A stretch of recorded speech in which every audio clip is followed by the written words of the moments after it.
It's really picked up. Yeah.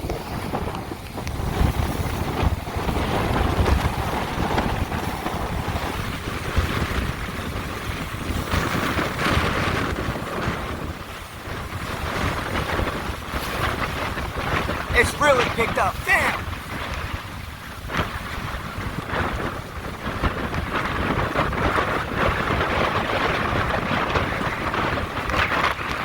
It is blowing. It is, ooh, it's blowing here. Wow. It's definitely blowing for sure. Still grinding. Dangerous place to be. Don't do this. Definitely don't do this. Woo.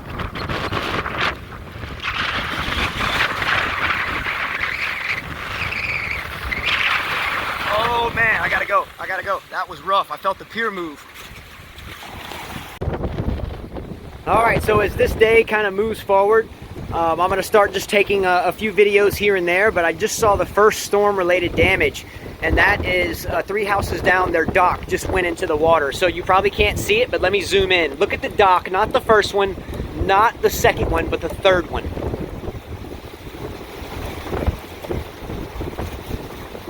You see it collapsed in the water? See it?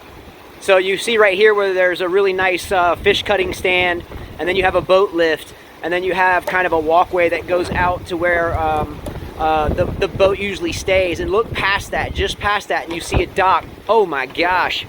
My siding is about to hit me in the face. So my siding has been coming down, I have to be real careful with that as this storm begins to make its approach. And I just saw that this storm has begun to slow down to a crawl, and that the center of circulation may very well sit offshore, right basically on top of us. I mean, basically right here for maybe even 2 days. Can you imagine the absolute rainfall potential? I mean, 2 feet of rain now that they're saying could potentially happen. I got this little guy that wants to say hello here. What's up, Justin? Yeah. So this is my little guy. This is Justin Jr. So he's in it for the hunt. He's ready to go. So hopefully he's all right. I think he looks pretty good. But this sighting is going to be a really rough go. I'm really worried about this light becoming a guided missile, so we'll have to be careful about that. I may go ahead and take it down. But again, this storm's not even here yet, and it has slowed down, and we've already started to see property damage. Oh gosh. Ah!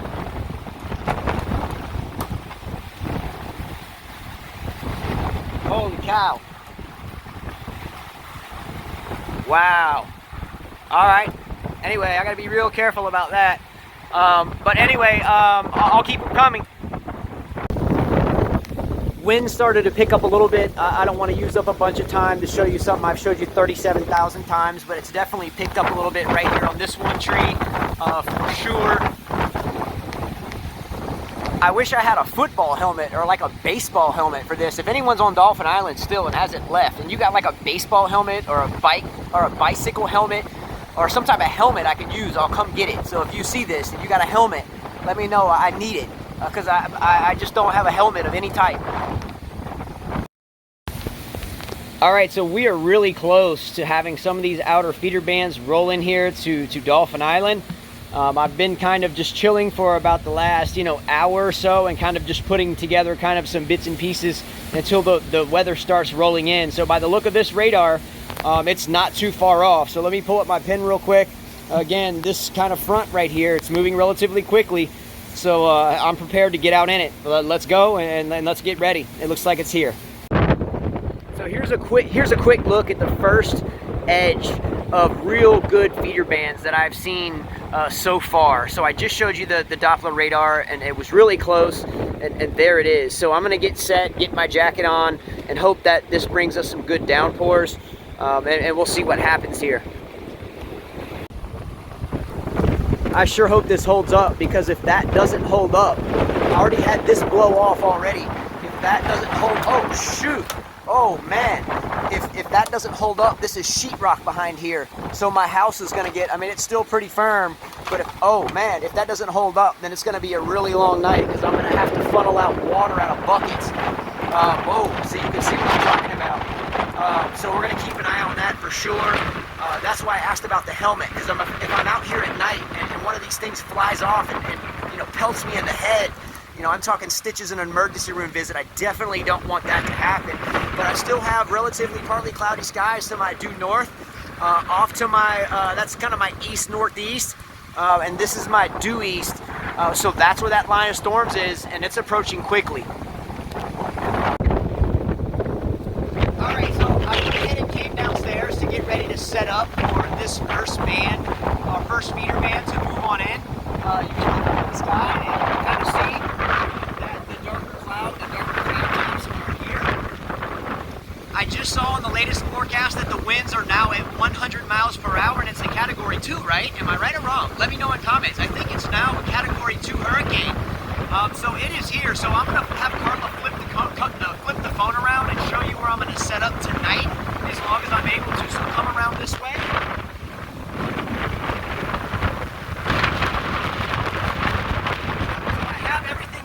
So tonight, what I'm going to try to do is get the lights turned on upstairs as long as I don't lose power, and kind of hang out down here and see what type of footage I can get in the dark. Now, if I can't get very good footage, what I'm going to do is get up really early in the morning and start it at daybreak. Now, I think this storm is forecasted to sit offshore for a while, and I don't think it's supposed to make landfall until sometime Tuesday night and to early Wednesday morning, which again is at high tide. So I'm going to have Carla flip around to this bulkhead again. So we've seen this bulkhead way up above water, and we've seen it way underwater. So tomorrow morning at around daybreak, 6, 7 in the morning, high tide's supposed to be at like 9 o'clock in the morning.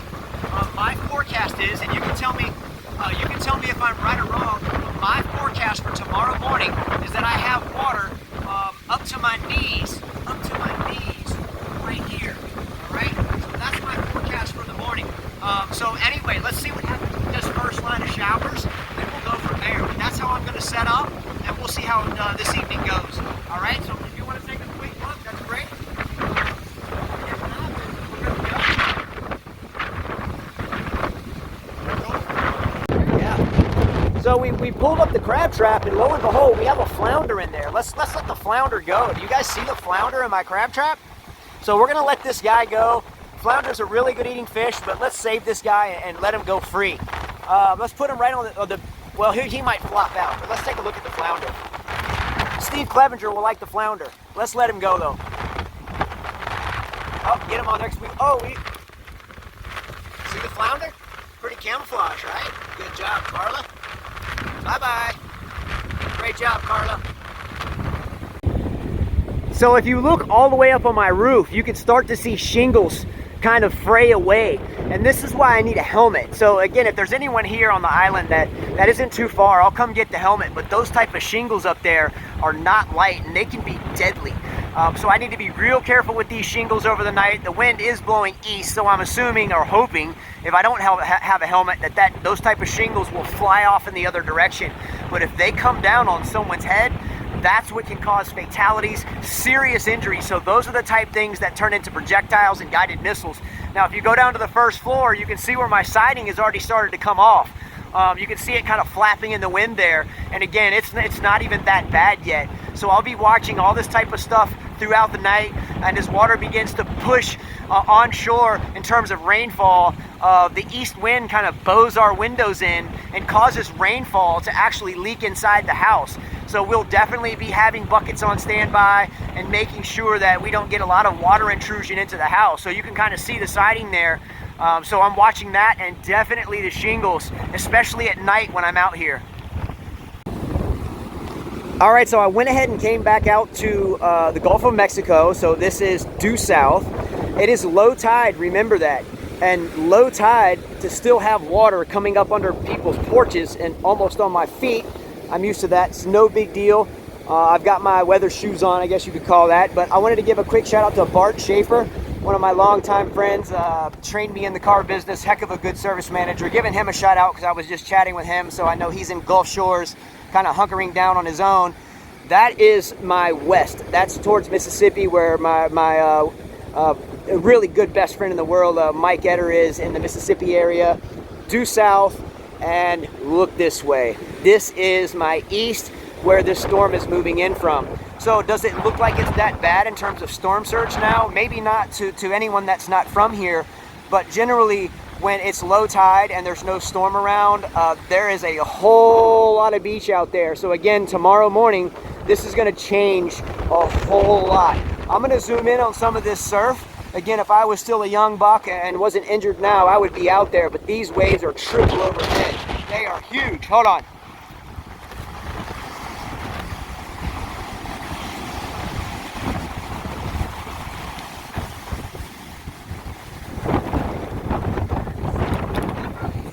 So the sand, the wind is gusting now, the wind is gusting right now, probably, and I'm just shooting from the hip from experience, I'm gonna say maybe 35, 39 miles an hour, maybe 40 at this point.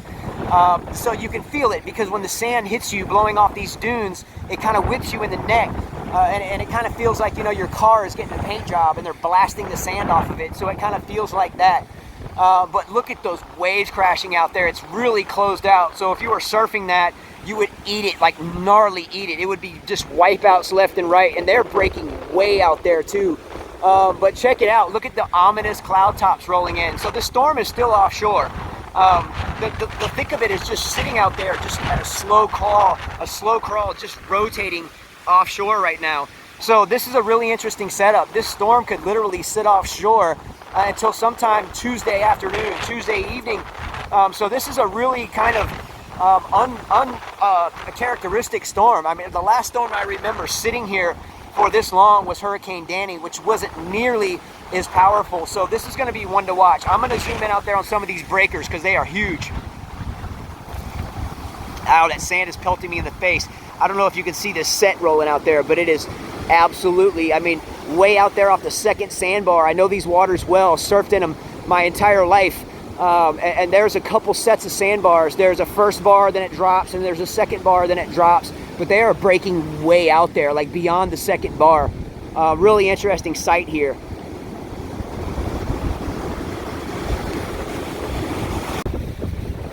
So this is the entrance to the Mobile Bay Ferry, hence the name. A little picnic area here that sits next to it that's already got water underneath it. Here's one of the boat launches. I passed by this earlier today, but we just started getting our first rainfall. So I'm really excited about that. So let the games begin.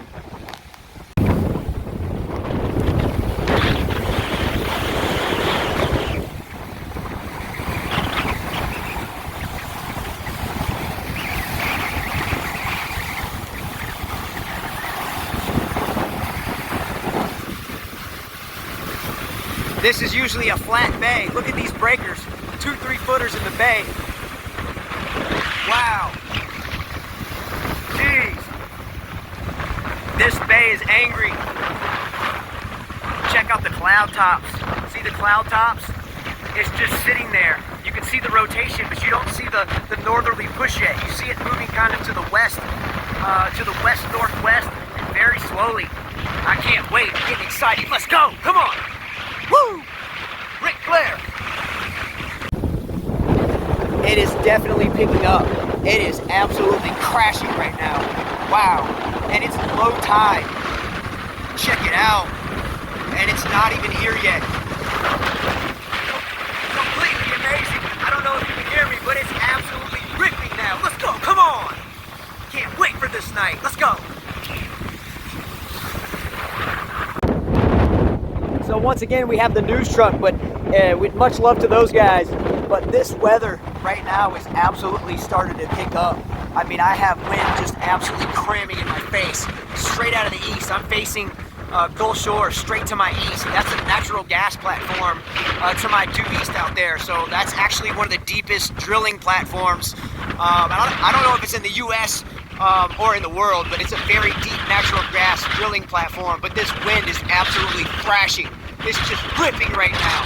Woo! Let's go. Come on.